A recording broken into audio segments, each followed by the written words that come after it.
আসসালামু আলাইকুম রহমতুল্লাহ। প্রিয় সুদী, কাছে দূরে দেশে ও প্রবাসে যে যেখান থেকে দেখছেন, আপনাদের সকলকে আজকের এই ভিডিওতে স্বাগতম। আজকে দুটো টপিকসের উপরে কথা বলবো। প্রথমত, কিছুদিনের ভিতরেই আমাদের বাংলাদেশের রাষ্ট্রপতি নির্বাচন হবে এবং সেই জায়গায় বিএনপির যেই এমপি প্রার্থী আছেন বা সরকার দলীয় যে এমপি প্রার্থী আছেন, তারা কি বিরোধী দলের যেই প্রার্থী তাকে দিতে পারবেন কিনা, ভোট দিতে পারবেন কিনা, অর্থাৎ সরকার দলীয় এমপিরা বিরোধী দলের যেই প্রার্থীর রাষ্ট্রপতি প্রার্থী তাকে কর্নেল অলি আহমেদকে ভোট দিতে পারবেন কিনা, এই বিষয়ে দেখলাম স্পষ্ট করেছেন সংসদের চিফ হুইপ। তিনি বলেছেন যে যেহেতু সংবিধানের ৭০ অনুচ্ছেদ এখনো বাতিল করা হয়নি, সেই হিসেবে দলের বিপক্ষে গিয়ে কেউ ভোট দিতে পারবেন না। তো এটার অসারতা, অর্থাৎ এই সংবিধানের ৭০ অনুচ্ছেদের যে অসারতা, সাথে আরো বেশ কিছু আজগুবি এরকম ধারা রয়েছে সংবিধানে, তার কিছু অসারতা নিয়ে কথা বলবো। সাথে সাথে আরেকটি টপিক হচ্ছে, গত ২-৩ দিন যাবত আমরা বাংলাদেশে বেশ কিছু সিমটম দেখেছি, ভারতের দৌড়ঝাঁপ দেখেছি। প্রথমত ভারতের যে রাষ্ট্রদূত আছেন, তিনি মাননীয় প্রধানমন্ত্রীর সাথে দেখা করেছেন। এরপরে আবার প্রধান এখানে আসলো। তো এই বিষয়গুলি নিয়েই মূলত আলোচনা করব। সেখানে কি হলো, যে প্রধানমন্ত্রী জানিয়ে দিয়েছেন যে ব্রিক্স সম্মেলনে তিনি যাচ্ছেন না, এবং বেশ কিছু দাবি দাওয়া তুলে ধরেছেন, যেটা প্রথম আমাদের পত্রিকাতে এসেছে। এই দুটো টপিকসের উপরে আমি আমার আলোচনা শেষ করব। আশা করি শেষ পর্যন্ত সাথে থাকবেন এবং আপনাদের যে কোনো মূল্যবান মতামত অবশ্যই কমেন্টে জানাবেন ইনশাল্লাহ।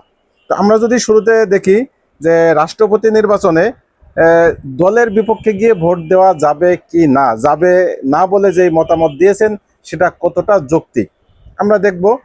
এখানে BD24 লাইভে একটি নিউজ করেছে, রাষ্ট্রপতি নির্বাচনে দলের সিদ্ধান্তের বাইরে ভোট দিলে কি হবে জানালেন চিফ হুইপ।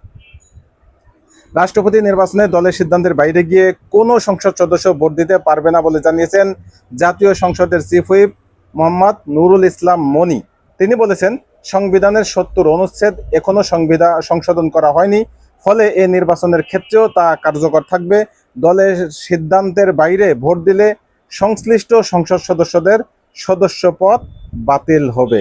আমরা যদি এই বিষয়টা একটু দেখতে চাই যে আসলে কি আছে, মূলত আমাদের সংবিধানে কি আছে, আসলে ৭০ অনুচ্ছেদ নিয়ে এত আলোচনা আমার কাছে সংবিধানের কপি রয়েছে। আমরা যদি এখান থেকে ৭০ অনুচ্ছেদটা একটু আপনাদের সামনে দেখাইতে চাই যে আসলে এখানে ৭০ অনুচ্ছেদের বক্তব্য কি এবং এর অসারতা কোথায়। এখানে ৭০ অনুচ্ছেদে যে বিষয়টা আছে, রাজনৈতিক দখল হইতে পদত্যাগ, অর্থাৎ রাজনৈতিক দল হইতে পদত্যাগ বা দলের বিপক্ষে ভোট দানের কারণে আসন শূন্য হওয়া। এখানে যে বিষয়টা আনছেন, কোনো নির্বাচনে কোনো রাজনৈতিক দলের প্রার্থী রূপে মনোনীত হইয়া কোনো ব্যক্তি সংসদ সদস্য নির্বাচিত হইলে তিনি যদি উক্ত দল হতে পদত্যাগ করেন, যদি স্বেচ্ছায় তিনি পদত্যাগ করেন, অথবা খ সংসদে উক্ত দলের বিপক্ষে ভোটদান করেন, তাহা হইলে সংসদে তাহার আসন শূন্য হইবে, তবে তিনি সেই কারণে পরবর্তী কোনো নির্বাচনে সংসদ সদস্য হইবার অযোগ্য হইবেন না। শুধু এই রানিং যেই সংসদ সদস্য, এটা তার বাতিল হয়ে যাবে। তিনি আর নতুন করে এখানে তার যে সংসদ সদস্য পদ সেটা বহাল রাখতে পারবেন না, পরবর্তীতে সে নির্বাচন করতে পারবেন, সেই ক্ষেত্রে তার কোনো প্রতিবন্ধকতা নেই। এখানে আমার যে অসারতা যেটা বিষয়টা আমি দেখছি, সেটা হচ্ছে যদি তাই হবে যে দলের বিপক্ষে কারো ভোট দেওয়ার অধিকারই না থাকে, সেটা যদি এখন যেহেতু সংশোধন হয়নি, যদিও বিএনপি এটাকে সংশোধন করবে বলেছে, অন্যান্য সব রাজনৈতিক দল এটার বিপক্ষে সংশোধন করবে, বর্তমানে ৭০ অনুচ্ছেদ কেউই মানেন না, তারপরও এখন যেহেতু বিএনপির পক্ষে এটা আছে রানিং, তো এটার পক্ষে তারা কথা বলবেন এবং এটাকে তারা একেবারে আমাদের সামনে এরকম সংবিধানের মূলা ঝুলিয়ে দিবেন যে সংবিধানের বাইরে যাওয়া যাবে না। এভাবেই তারা মূলত তাদের যে প্রার্থী, বিএনপির প্রার্থী, তাকে বিজয়ী করে আনতে পারবেন। এখন আমার প্রশ্ন হচ্ছে যে সংবিধানের এই ধারাটা কেন অসামঞ্জস্যপূর্ণ এই কারণে যে প্রথমত যে রাষ্ট্রপতি নির্বাচন, এই রাষ্ট্রপতি নির্বাচনটা আসলে কোনো দলীয় প্রার্থী না, তিনি কিন্তু দলপতি না, সরকারপতি না, তিনি রাষ্ট্রপতি। মানে রাষ্ট্রের যেই লোকটা আওয়ামী লীগ, যেই লোকটা জামাত, যেই লোকটা এনসিপি, তাদের প্রত্যেকের গার্ডিয়ান হচ্ছে রাষ্ট্রপতি, এজন্যই তাকে রাষ্ট্রপতি বলা হয়।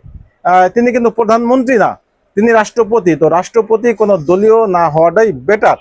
এরপরও আপনারা দলগতভাবে প্রার্থী দেন, কিন্তু ৭০ অনুচ্ছেদ যদি না থাকতো তাহলে কি হতো, যার যার স্বাধীন মতো সে ভোট দিতে পারতো।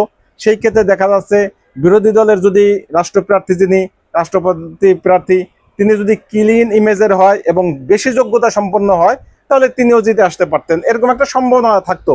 কিন্তু এখন আপাতত সেই সম্ভাবনা নেই। এ কারণে এখানে আরেকটা সমস্যা, সেটা হচ্ছে যদি সেটাই হয় যে আপনারা এই 70 অনুচ্ছেদ এখনো বহাল রেখেছেন, সেটাই আপনারা মানবেন, তাহলে কেন নির্বাচন করতে হবে? এই নির্বাচনের নামে কেন আমরা প্রহসন দেখব? কেন সংসদের কোটি কোটি টাকা নষ্ট হবে? কারণ 1 মিনিট সংসদ চলামালে 1,70,000 না এরকম একটা অ্যামাউন্ট খরচ হয় সংসদের। তাহলে এই রাষ্ট্রপতি নির্বাচনকে কেন্দ্র করে আবার একটি সংসদ অধিবেশন আহ্বান করবেন, সেখানে কিছু সময় নষ্ট হবে।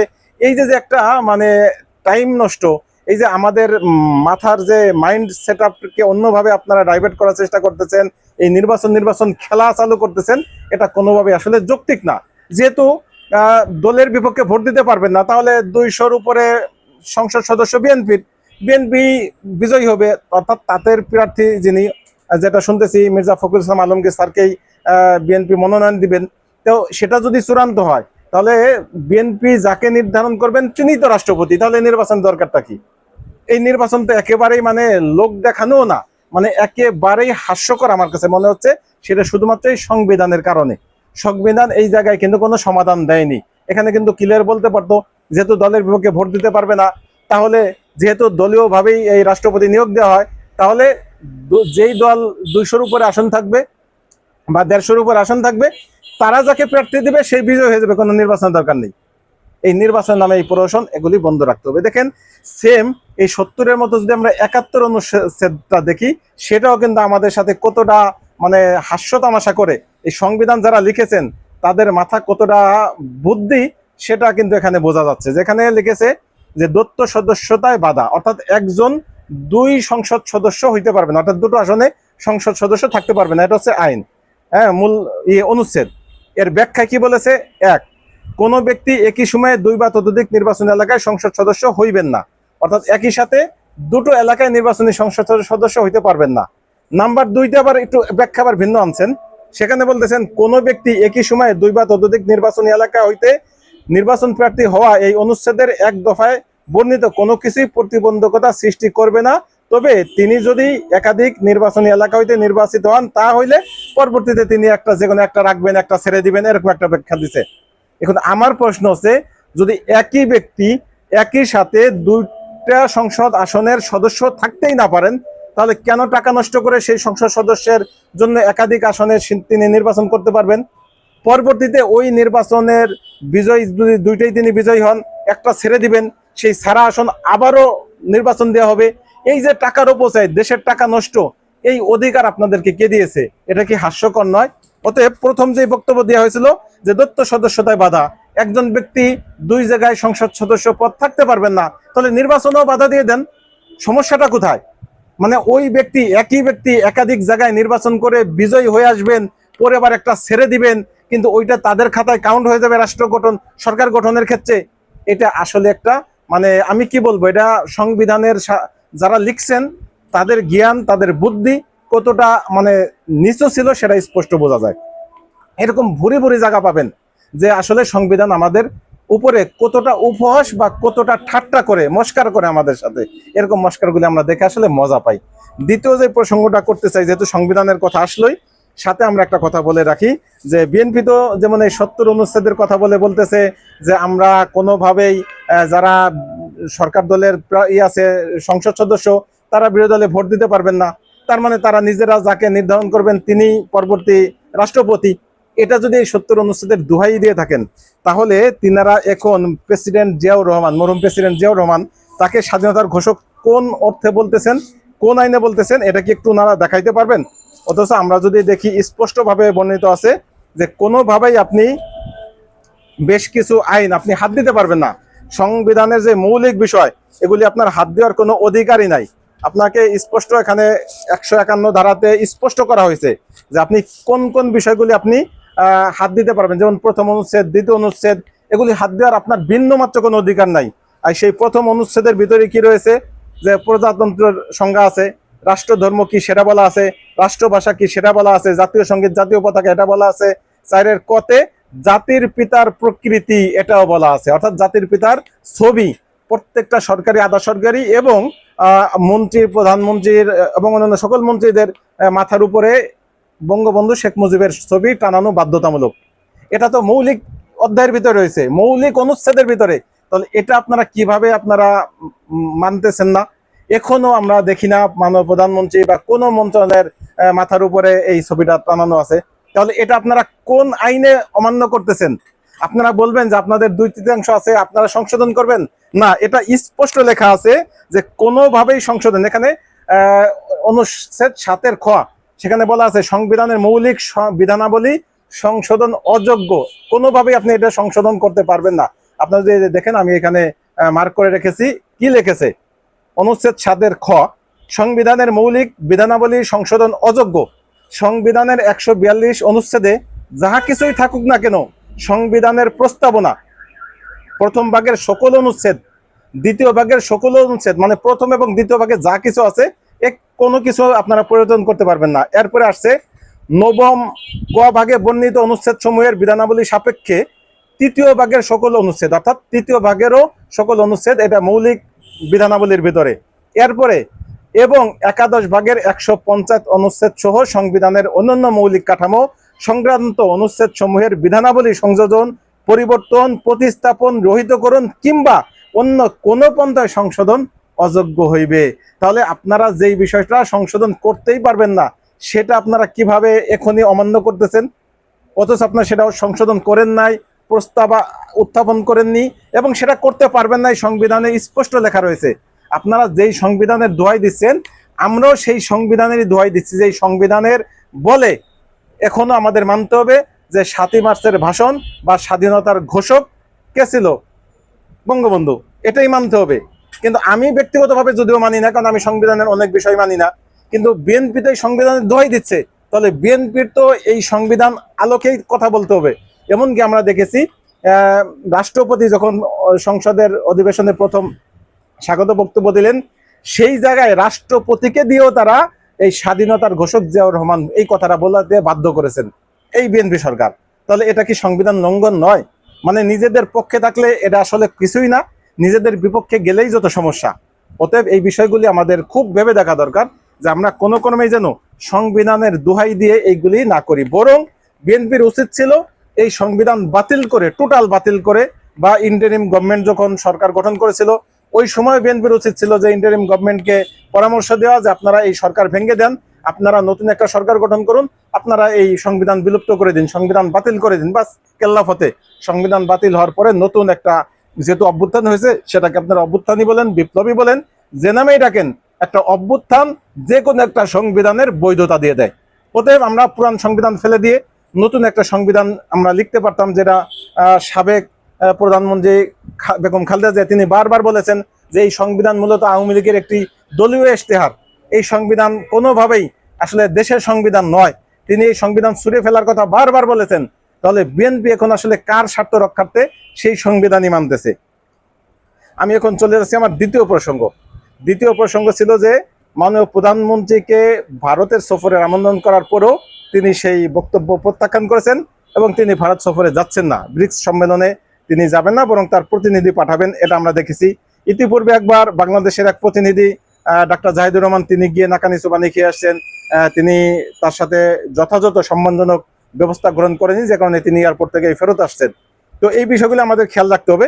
এখন গত 2-3 দিন আগে দেখলাম ভারত খুব তোড়জোড় বাংলাদেশের কে নিয়ে। বাংলাদেশে তাদের নিযুক্ত যে হাই কমিশনার তিনি মাননীয় প্রধানমন্ত্রীর সাথে দেখা করলেন। দেখা করার পরে মাননীয় প্রধানমন্ত্রী স্পষ্ট কয়েকটি বক্তব্য দিয়েছেন, যেই বক্তব্যটাই আজকে আমার মূলত আলোচনা আমি করব। সেখানে আমি যদি আমার দেশ পত্রিকাটা দেখাই, যে এখানে তাদের লিড নিউজ ছিল ওই দিনের, এটা হচ্ছে 11ই আগস্টের লিড নিউজ ছিল যে ভারতে ব্রিক্স সম্মেলনে যাচ্ছেন না প্রধানমন্ত্রী।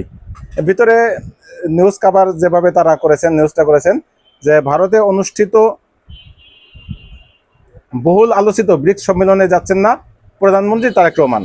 ঢাকায় এই সিদ্ধান্ত ইতিমধ্যে আনুষ্ঠানিকভাবে দিল্লিকে জানিয়ে দেওয়া হয়েছে। ঢাকা ও দিল্লির একাধিক কূটনৈতিক সূত্র আমার দেশকে তথ্য নিশ্চিত করেছে। এই সূত্রগুলি আরও জানিয়েছে প্রধানমন্ত্রীর পরিবর্তে তার একজন প্রতিনিধি ব্রিক্স সম্মেলনে যোগ দেবেন, তবে এখনো সরকারের পক্ষ থেকে এ ব্যাপারে আনুষ্ঠানিক ঘোষণা দেওয়া হয়নি। তো সবচেয়ে মজার বিষয় হচ্ছে এই বাংলাদেশ প্রতিদিনই তারা কয়েকটি পয়েন্ট তারা একেবারে মূল নিউজের ভিতরেই, ফটোকার্ডের ভিতরেই তুলে এনেছেন। সেই বিষয়গুলি যদি আমি দেখি, যে দীনেশ ত্রিবেদীর সাক্ষাৎ, দ্বিপক্ষীয় সম্পর্ক এগিয়ে নিতে অনুকূল পরিবেশ সৃষ্টি করতে হবে দিল্লিকে। মাননীয় প্রধানমন্ত্রী যে আহ্বানগুলি করেছেন খুব শক্ত শক্ত ভাষায়, তিনি বলেছেন দ্বিপাক্ষীয় সম্পর্ক এগিয়ে নিতে অনুকূল পরিবেশ সৃষ্টি করতে হবে দিল্লিকে, তথা ভারত যদি বারবার হাসিনাকে সুযোগ দেয় বক্তব্য দেওয়ার, হাসিনার মাধ্যমে বাংলাদেশকে চাপ সৃষ্টি করে, তাহলে এটা কোনোভাবে আমাদের দ্বিপাক্ষীয় যে সম্পর্ক সেটা সামনে এগোবে না, এটা কিন্তু স্পষ্ট বলে বার্তা দিয়ে দিয়েছেন। এরপরে 2 নম্বরে তিনি বলেছেন ওসমান হাদির খুনি এবং দণ্ডিত হাসিনাকে ফেরত পাঠাতে হবে, অর্থাৎ ফেরত পাঠানোর তাগিদ দিয়েছেন। তার মানে এখানেও তিনি স্পষ্ট বলেছেন যে দণ্ডিত যে হাসিনা, ফ্যাসিস্ট হাসিনা, তাকে যেন ফেরত দেওয়া হয় এবং উসমান বিন হাদি, শহীদ উসমান বিন হাদি, তার যে ঘাতক, তার হত্যাকারী, তারা এখন ভারতে আশ্রিত আছে, ভারতে বন্দী আছে, তাদেরকে যেন ফেরত দেওয়া হয়। এবং সর্বশেষ যে কথাটা আরো চমৎকৃত করেছে আমাকে, সেটা মাননীয় প্রধানমন্ত্রী বলেছেন ঢাকা হেয় প্রতিপন্ন হয় এমন কোন পদক্ষেপ নেবে না নয়াদিল্লি। এটা ত্রিবেদী নিশ্চিত করেছেন মাননীয় প্রধানমন্ত্রীকে। তো এইখানে যে বিষয়গুলি, যে একটি দেশের সাথে আরেকটি দেশের সম্পর্ক কি হবে, এটা মূলত আমাদের এই বিষয়টা থেকেই বোঝা যায় যে ভারতের সাথে আসলে আমাদের পরবর্তী সম্পর্কটা কেমন হওয়া উচিত বা কেমন হবে। মাননীয় প্রধানমন্ত্রী যেই পদক্ষেপগুলি নিয়েছেন, আমার মনে হয় ভারত স্পষ্ট বার্তা পেয়েছে এখান থেকে যে মাত্র 5ই আগস্টে তারা যেইভাবে শেখ হাসিনাকে তাদের দেশে কথা বলতে দিয়েছে অডিও কলের মাধ্যমে, এটা বাংলাদেশ ভালোভাবে নেয়নি। আমরা ওই দিনই রাত্রে দেখেছিলাম পররাষ্ট্র মন্ত্রণালয় থেকে কড়া একটা প্রতিবাদ দেওয়া, এবং এরপরেও পররাষ্ট্রমন্ত্রী স্পষ্ট আকারে বলেছেন, পররাষ্ট্র উপমন্ত্রীও আমাদের শামা ওয়াহিদ ইসলাম, তিনিও এইগুলি নিয়ে মানে বেশ সরব এবং সোচ্চার ভূমিকায় কথা বলেছেন। সাথে সাথে আমরা সবচাইতে গুরুত্বপূর্ণ যে জায়গা, আমাদের মাননীয় প্রধানমন্ত্রী তিনি যখন এই বিষয়গুলি নিয়ে কথা বলেছেন, তার মানে ভারতের আর এখন কোনো বোঝার বাকি থাকার কথা নয় যে বাংলাদেশ আসলে কি চাচ্ছে। বাংলাদেশ চাচ্ছে দণ্ডিত শেখ হাসিনাকে যেন দ্রুত বাংলাদেশের কাছে হস্তান্তর করা হয়। অনেকেই বলছেন যে প্রধানমন্ত্রী, সাবেক প্রধানমন্ত্রী শেখ হাসিনা, সে তো দণ্ডিত হলেও বাংলাদেশে দণ্ডিত, সে তো ভারতের কাছে তিনি একজন মেহমান হিসেবে আছেন, ভারত তাকে গ্রেফতার করেনি, ওতে বন্দি বিনিময় চুক্তির মাধ্যমে তাকে ফেরত দেওয়ার কোনো সুযোগ নেই। এই ধরনের নানান ব্যাখ্যা করছেন। তো এই ব্যাখ্যা যদি করে থাকেন, তাহলে শহীদ উসমান বিন হাদির হত্যাকারীকে কেন ফেরত দিচ্ছে না? সে তো ভারতে গ্রেফতার। এই বিষয়ে তারা দেখলাম বলতেছে এখানে আইনের অনেক বিষয় আছে, প্রমাণের বিষয় আছে। তোমাদের তো প্রমাণের কিছু নেই। এখানে ঘাতক হচ্ছে বাংলাদেশের অপরাধী, সে বাংলাদেশে অপরাধ করেছে, বাংলাদেশের নাগরিক, ওতে বাংলাদেশের নাগরিক, বাংলাদেশের অপরাধী ভারতে গ্রেফতার হয়েছে।